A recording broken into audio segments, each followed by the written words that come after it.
आप सभी अपने विद्यालय के ड्रॉप बॉक्स को खाली करना चाह रहे हैं? क्या आप सभी को ड्रॉप बॉक्स खाली करने में समस्या आ रही है? तो आज का वीडियो आपके लिए होने वाला है। आज की वीडियो में हम जानने वाले हैं कि हम अपने विद्यालय के ड्रॉप बॉक्स को कैसे खाली कर सकते हैं। साथ ही हम यह भी बताएंगे कि अगर हमारे विद्यालय का कोई बच्चा, चाहे वो पास आउट हो गया है या फिर किसी कारण से विद्यालय छोड़ दिया है, वह अपने विद्यालय के ड्रॉप बॉक्स में दिख रहा है तो उसे हम कैसे हटाएंगे। साथ ही अगर कोई बच्चा हमारे ही विद्यालय का है और किसी कारणवश ड्रॉप बॉक्स में चला गया है, तो उसे हम पुनः अपने विद्यालय में कैसे इंपोर्ट करने वाले हैं। दोनों परिस्थितियों की आज इस वीडियो में हम बात करने वाले हैं। वीडियो में अंत तक बने रहें। चैनल पर पहली बार आए हैं तो चैनल को सब्सक्राइब करिएगा, वीडियो को लाइक करिएगा, जिससे ऐसे ही इंफॉर्मेटिव वीडियो हम हमेशा आप तक पहुंचाते रहें। तो आइए सीधे अपनी स्क्रीन पे ले चलते हैं और आपको सिखाते हैं कि आप अपने विद्यालय के ड्रॉप बॉक्स को कैसे खाली करने वाले हैं। जैसे ही आप यहाँ पर यूडाइस प्लस स्टूडेंट मॉड्यूल लिख करके सर्च करेंगे, आपके सामने इस तरीके से इंटरफेस ओपन हो जाएगा। यहाँ पर आप देखेंगे तो आपके सामने यूडाइस प्लस स्टूडेंट मॉड्यूल लिखा हुआ दिख रहा है, आपको इसी पर क्लिक कर देना है। जैसे ही आप क्लिक करेंगे, आपके सामने इस तरीके से एचडीएमएस का पेज ओपन होगा। नीचे स्क्रॉल करके यहाँ से आपको स्टेट सेलेक्ट कर लेना है। इसके बाद गो पर आपको क्लिक कर देना है। गो पर क्लिक करने के बाद आपके सामने इस तरीके से लॉगिन का पेज ओपन हो जाएगा। यहाँ पर आप अपने विद्यालय की यूज़र आईडी, पासवर्ड और कैप्चा को फिल करेंगे। कैप्चा फिल करने के बाद आप लॉगिन पर क्लिक कर देंगे। अब आपके सामने इस तरीके से एक इंटरफेस ओपन हो जाएगा। यहाँ पर आप देखेंगे तो आपके सामने लिखा हुआ दिख रहा है करंट एकेडमिक सेशन 2024-25। आपको इसी को सेलेक्ट कर लेना है, इस पर आपको क्लिक कर देना है। जैसे ही आप यहाँ पर 24-25 वाले ऑप्शन को सेलेक्ट करेंगे, आपके सामने इस तरीके से इंटरफेस ओपन होके आ जाएगा। आप देखेंगे तो आपके सामने इस तरीके से एक पॉपअप बॉक्स आ जाएगा स्कूल इन्फॉर्मेशन का। इसे आप यहाँ से क्लोज कर देंगे।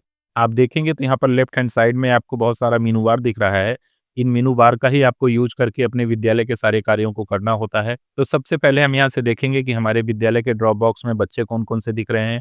तो इसके लिए हमें यहाँ पर जो लिस्ट ऑफ ऑल स्टूडेंट वाला ऑप्शन लिखा हुआ दिख रहा है, इस पर हमें क्लिक कर देना है। तो हमारे सामने यहाँ पर 4 ऑप्शन ओपन हो जाएंगे, एक्टिव स्टूडेंट का, ड्रॉप बॉक्स का, इनएक्टिव का और एक्टिव स्टूडेंट 23-24 का। तो हमें यहाँ ड्रॉप बॉक्स पे कार्य करना है, तो हम ड्रॉप बॉक्स को ओपन करेंगे। जैसे ही हमने ड्रॉप बॉक्स पर क्लिक किया तो हमारे सामने इस तरीके से हमारे विद्यालय की list of all student drop box open हो जाएगा। हम देखेंगे तो यहाँ पर हमारे सामने वो बच्चे दिखेंगे जो हमारे ड्रॉप बॉक्स में हैं। साथियों, यहाँ पर हम आपको बता देना चाहते हैं कि हमारे विद्यालय के ड्रॉप बॉक्स में 2 तरीके के बच्चे हमें दिखाई देते हैं। एक तो वो बच्चे होते हैं जो हमारे ही विद्यालय में अभी भी अध्ययनरत हैं, लेकिन किसी कारणवश हमारी ही गलती से या कुछ भी हो, उसकी वजह से वो बच्चे हमारे ड्रॉप बॉक्स में आ गए हैं। उन्हें हम पुनः अपने ही विद्यालय में इंपोर्ट करना चाह रहे हैं, तो उसकी एक अलग प्रक्रिया है। और दूसरा ये है कि अगर हमारे विद्यालय से वो बच्चा पास आउट हो चुका है, ड्रॉप आउट हो चुका है, किसी कारणवश वह बच्चा हमारे ड्रॉप बॉक्स में है लेकिन अब हमारे वह विद्यालय में पढ़ भी नहीं रहा है, तो उस बच्चे को हम अपने ड्रॉप बॉक्स से कैसे हटाएँगे। तो आज हम दोनों प्रक्रिया यहाँ पर आपको सिखाने वाले हैं। तो सबसे पहली प्रक्रिया में हम आपको ये बताते हैं कि कोई बच्चा है जो हमारे विद्यालय से पास आउट हो चुका है या किसी कारण से अब हमारे विद्यालय में अध्ययनरत नहीं है और हमारे ड्रॉप बॉक्स में अब भी वह दिख रहा है, तो उसे हम कैसे यहाँ से हटा सकते हैं। तो आपको ड्रॉप बॉक्स में अपने उस बच्चे के नाम के सामने चले आना है और आप देखेंगे तो यहाँ पर आपको 2 चीज़ें लिखी हुई दिख रही होंगी, update drop box status and action. तो सबसे पहले अपडेट ड्रॉप बॉक्स स्टेटस पे आप देखेंगे तो आपको यहाँ पर एक चेक बॉक्स दिख रहा होगा। इस चेक बॉक्स को आपको क्लिक कर देना है। जैसे इस चेक बॉक्स को आप क्लिक करेंगे तो आपके सामने यहाँ पर 2 और ऑप्शन दिखेंगे जिसमें आपको सब स्टेटस और रिमार्क फिल करना होगा। जैसे ही हम सब स्टेटस पर क्लिक करेंगे, हमारे सामने ये 5 ऑप्शन ओपन हो जाएंगे, जहाँ पर पहला ऑप्शन है move to other mode of study, दूसरा है मार्क्ड ड्रॉप आउट, तीसरा है माइग्रेट टू अदर रीजन, चौथा है ड्यू टू प्रोग्रेशन और 5वां है मार्क्ड इनएक्टिव। तो सबसे पहले एक-एक ऑप्शन की हम यहाँ बात कर लेते हैं। तो move to other mode of study पे जैसे हम क्लिक करेंगे और उसके बाद रिमार्क को सेलेक्ट करेंगे तो हमारे सामने लिख करके आ गया gone for study in open school. अगर हमारे विद्यालय का कोई ऐसा बच्चा है जो अब हमारे विद्यालय की पढ़ाई छोड़ करके किसी ओपन स्कूल में चला गया है, तो आप उसे यहाँ से इस तरीके से सेलेक्ट करेंगे। उसके बाद आप एक्शन के नीचे जो अपडेट लिखा हुआ दिख रहा है, आपको मैं हाईलाइट करके दिखा दूं, ये अपडेट जो आपको लिखा हुआ दिख रहा है, इसी अपडेट पर आपको क्लिक कर देना है। इसके बाद सेकंड ऑप्शन की हम बात करें तो सेकंड ऑप्शन हमारा है मार्क एट ड्रॉप आउट। अगर बच्चा हमारा ड्रॉप आउट हो गया है तो ड्रॉप आउट हमारा किन किन कारणों से होता है, इसके लिए हम रिमार्क को सेलेक्ट करेंगे। सबसे पहला ऑप्शन यहाँ ओपन होकर के आ गया ऑर्फन। अगर कोई ऐसा बच्चा है जो ऑर्फन है, अनाथ है, अब हमारे विद्यालय में वो पढ़ने नहीं आ रहा है, तो उसे हम यहाँ से सेलेक्ट कर लेंगे। दूसरा है ट्रांसपोर्टेशन डिफिकल्टी, उस बच्चे को हमारे विद्यालय तक पहुंचने में किसी तरीके की समस्या है, इस वजह से वह ड्रॉप आउट हो गया। तीसरा ऑप्शन है इकोनॉमिक रीजन, आर्थिक कारण से वह विद्यालय में नहीं आ पा रहा है। चौथा है student absent since many days, लगभग 1 से डेढ़ महीने तक बच्चा अगर एब्सेंट रहता है तो उसे ड्रॉप आउट कर दिया जाता है। इसके बाद अदर रीज़न, अगर आपको उस रीज़न की जानकारी नहीं है कि वह बच्चा क्यों नहीं आ रहा है, तो आप अदर रीज़न भी सेलेक्ट कर सकते हैं, या फिर एम्प्लॉयमेंट, वह बच्चा कहीं रोज़गार में लग गया है, बाल मज़दूरी करने लगा है, या फिर कहीं कमाने चला गया है, तो आप यहाँ पर एम्प्लॉयमेंट भी कर सकते हैं। इसके बाद नेक्स्ट आप देखेंगे तो आपके सामने migrate to other region, migrate to other region जैसे सेलेक्ट करने के बाद आप रिमार्क पर क्लिक करेंगे तो आपके सामने यहाँ पर 4 ऑप्शन खुल जाएँगे। माइग्रेट टू अदर स्टेट, वह बच्चा हमारा इस स्टेट से किसी और स्टेट में पलायन करके चला गया है तो माइग्रेट टू अदर स्टेट हो जाएगा। Studying in other school in same block, अगर हमारे ही ब्लॉक के किसी और विद्यालय में वह बच्चा पढ़ रहा है तो हम सेकंड ऑप्शन सेलेक्ट कर लेंगे। तीसरा है माइग्रेट टू अदर कंट्री, वह बच्चा हमारे देश से ही किसी और देश में चला गया।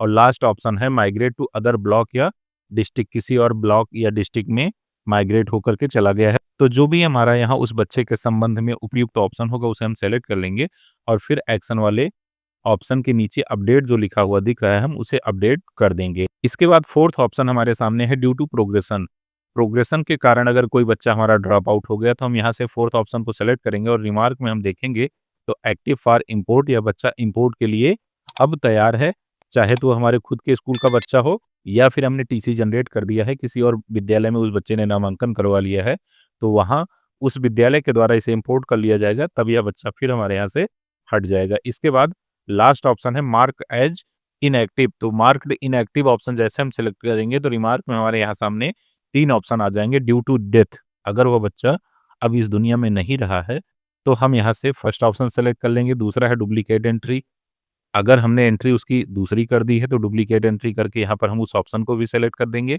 और लास्ट में रॉन्ग एंट्री, अगर किसी तरीके से उसकी गलती से एंट्री हो गई थी तो हम लास्ट ऑप्शन को यहाँ से सेलेक्ट कर देंगे। इसके बाद फिर हम यहाँ से एक्शन के नीचे अपडेट लिखा हुआ जो ऑप्शन दिख रहा है इस अपडेट पर हम क्लिक करेंगे और इस बच्चे के ड्रॉप बॉक्स के स्टेटस को हम अपडेट कर देंगे। यह तो हमारा पहला तरीका हुआ कि इस तरीके से हम अपने विद्यालय के ड्रॉप बॉक्स को खाली कर सकते हैं। और अब हम दूसरी स्थिति की बात करते हैं। अगर हमारे ही विद्यालय का कोई बच्चा है और वह किसी कारणवश ड्रॉप बॉक्स में चला गया है, अब हम उस बच्चे को पुनः अपने ही विद्यालय में इंपोर्ट करना चाह रहे हैं, तो उस बच्चे को हम कैसे इंपोर्ट करें ताकि हमारे विद्यालय का ड्रॉप बॉक्स खाली हो जाए। तो हम यहाँ पर देखेंगे तो हमारे सामने नीचे यहाँ पर लिखा हुआ दिखेगा स्टूडेंट मूवमेंट एंड प्रोग्रेशन। इस वाले ऑप्शन पर जैसे ही हम क्लिक करेंगे तो हमारे सामने यहाँ पर इंपोर्ट मॉड्यूल लिखा हुआ दिखेगा। इस इंपोर्ट मॉड्यूल पर जैसे हम क्लिक करेंगे तो हमारे सामने यहाँ पर 3 ऑप्शन खुल करके आ जाते हैं।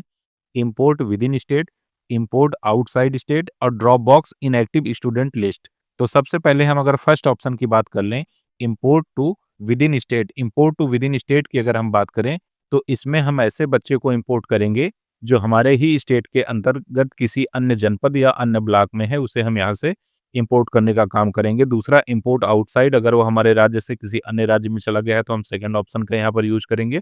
और अगर वो बच्चा हमारा इनएक्टिव स्टूडेंट हो गया है तो हम यहाँ थर्ड ऑप्शन का यूज करेंगे। चूंकि हम यहाँ पर बात कर रहे हैं कि हमारे ही विद्यालय का कोई बच्चा है और गलती से वो ड्रॉप बॉक्स में चला गया है, अब उसे पुनः हम अपने विद्यालय में इंपोर्ट करना चाह रहे हैं, तो हम कैसे करेंगे? तो इसके लिए हम फर्स्ट ऑप्शन को सेलेक्ट करेंगे। फर्स्ट ऑप्शन को सेलेक्ट करने के बाद हम गो पर क्लिक कर देंगे। जैसे हम गो पर क्लिक करेंगे हमारे सामने इस तरीके का इंटरफेस ओपन होकर के आ जाएगा। यहाँ पर हमें स्टूडेंट का पेन नंबर और साथ में डीओबी को डाल करके गो पर क्लिक कर देना है। जैसे हम स्टूडेंट का पेन नंबर और डीओबी डाल करके गो पर क्लिक करेंगे, यहाँ पर हम देखेंगे तो हमारे सामने उस बच्चे की ओवरऑल डिटेल दिख जाएगी। इसमें बेसिक डिटेल में बच्चे का नाम, उसका पेन नंबर, डीओबी, जेंडर आदि सारी चीजें दिखेंगी। दूसरी तरफ हम देखेंगे तो यहाँ पर हमें बच्चे के प्रीवियस स्कूल की डिटेल दिख रही होगी और नीचे अगर हम स्क्रॉल करके ले आते हैं तो यहाँ पर हमें इंपोर्ट ऑप्शन दिख रहा है। इंपोर्ट ऑप्शन में सबसे पहले मैं यहाँ से स्कूल को सिलेक्ट करना है, स्कूल को सिलेक्ट करेंगे। इसके बाद फिर हम यहाँ पर उस बच्चे के सेक्शन को सेलेक्ट करेंगे। इसके बाद उस बच्चे के एडमिशन डेट को सेलेक्ट करेंगे। एडमिशन डेट में हम 1 अप्रैल 2024 रखेंगे क्योंकि वह बच्चा प्रीवियस ईयर से हमारे विद्यालय में पढ़ रहा है और किसी कारणवश वो ड्रॉप बॉक्स में चला गया था, उसे हम इंपोर्ट कर रहे हैं। तो यहाँ से हम इसे 1 अप्रैल कर लेंगे और यहाँ पर हम इंपोर्ट पर क्लिक कर देंगे। जैसे हम इंपोर्ट पर क्लिक करेंगे यह बच्चा हमारे विद्यालय में इंपोर्ट होकर आ जाएगा। साथियों, यहाँ पर एक विशेष बात का आप ध्यान दीजिएगा कि अगर जिस बच्चे को आप इंपोर्ट कर रहे हैं, प्रेजेंट जो हमारा एकेडमिक सेशन चल रहा है उसमें वह जिस क्लास में होना चाहिए, इंपोर्ट करते समय वह उस क्लास में नहीं इंपोर्ट हो रहा है बल्कि प्रीवियस ईयर के क्लास में ही इंपोर्ट हो रहा है, तो आपको परेशान होने की जरूरत नहीं है। आप अपने बीआरसी से संपर्क कर लेंगे और वहाँ पर SO3 फॉर्म भर करके सबमिट करके दे देंगे, तो वह बच्चा आपके विद्यालय के प्रेजेंट सेशन के क्लास में ट्रांसफर कर दिया जाएगा। इस तरीके से उम्मीद है कि आप अपने ड्रॉप बॉक्स को खाली करना सीख गए होंगे। यहाँ पर आपके साथ दोनों स्थितियों की बात की गई कि अगर बच्चा आपके विद्यालय से पास आउट हो गया है या फिर किसी कारणवश आपके विद्यालय को छोड़ करके चला गया है, तब आप केवल अपने विद्यालय के ड्रॉप बॉक्स के स्टेटस को अपडेट कर सकते हैं, बाकी इंपोर्ट किसी और विद्यालय के द्वारा ही किया जाएगा। और दूसरा है कि अगर आपके ही विद्यालय का कोई बच्चा है और वो गलती से ड्रॉप बॉक्स में चला गया था, अब आपने पुनः उसे अपने विद्यालय में इंपोर्ट कर लिया, तो वह बच्चा ड्रॉप बॉक्स से हट गया है। इस तरीके से आप अपने विद्यालय के ड्रॉप बॉक्स को खाली कर लेंगे। उम्मीद है वीडियो आपको इन्फॉर्मेटिव लगा होगा। चैनल पर पहली बार आए हैं तो सब्सक्राइब करिएगा, वीडियो को लाइक करिएगा और ज़्यादा से ज़्यादा शेयर करने का प्रयास करिएगा।